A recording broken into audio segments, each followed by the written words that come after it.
మెదక్ జిల్లా రామాయంపేట మండలం ప్రగతి ధర్మారంలో లోక కళ్యాణం శతచండీ యాగం నిర్వహించారు. 3 రోజుల పాటు నిర్వహిస్తున్న యాగంలో పరిసర ప్రాంతాల ప్రజలు అధిక సంఖ్యలో పాల్గొన్నారు.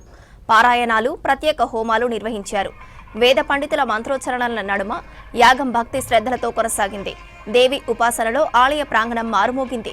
రేపటితో యాగం ముగుస్తుండటంతో ప్రత్యేక ఆశీర్వచనాలు, తీర్థ ప్రసాదాలు పంపిణీ కార్యక్రమం ఉంటుందని ఆలయ అర్చకులు తెలిపారు.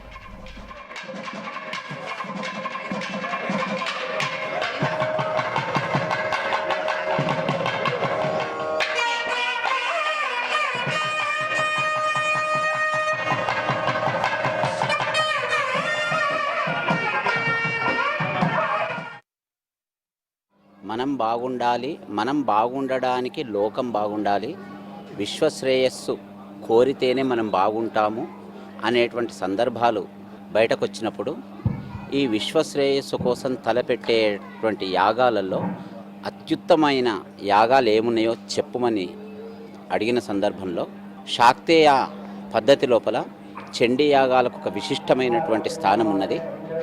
ఎవరైతే శతచండి, సహస్రచండి, ఆయుత చండి, ప్రయుత చండి ఇటువంటి యాగాలు ఉత్కృష్టమైన వాటిని జరుపుతారో తప్పకుండా లోక కళ్యాణం జరుగుతుంది అనేటువంటి విశ్వాసం భక్తులలో ఉంది, ఎంతోమంది అనుభవాలలో ఉంది. శాస్త్రవిదితమైనటువంటి మాట గనుక దాన్ని అనుసరించి తన కుటుంబము ఈరోజు చేస్తున్నటువంటి వృద్ధికరమైనటువంటి కార్యక్రమాల్లో విశ్వశ్రేయస్సును కోరి చేస్తున్నటువంటి యాగం గనుక ఇట్టి యాగాన్ని 3 రోజులు తలపెట్టిండు. అందులో భాగంగా రేపు సోమవారం నాడు అష్టమి తిథి మధ్యాహ్నము 11 గంటల ప్రాంతంలో మహాపూర్ణాహుతి జరుగుతుంది. ఎప్పుడైతే పూర్ణాహుతి జరిగి ఇక్కడికి విచ్చేసినటువంటి వేద విధులందరూ కూడా వారు జరిపినటువంటి సప్తశతి పారాయణ ఫలాన్ని ధారాదత్తము చేస్తారో ధారాదత్తము చేసినటువంటి ఫలమంతా కూడా స్థాపించినటువంటి దేవతా కలశాలల్లోకి సంయోజితము చేసి దాన్ని విశ్వకళ్యాణం జరగాలనేటువంటి సంకల్పంతో అందరికీ కూడా మార్జనం చేయబడుతుంది. ఈ చండీ యాగాన్ని మా ప్రగతి ధర్మారం గ్రామంలో జరుపుతున్నాము. ఈ చండీ యాగాన్ని మనం మొత్తం 3 days చేస్తున్నాము.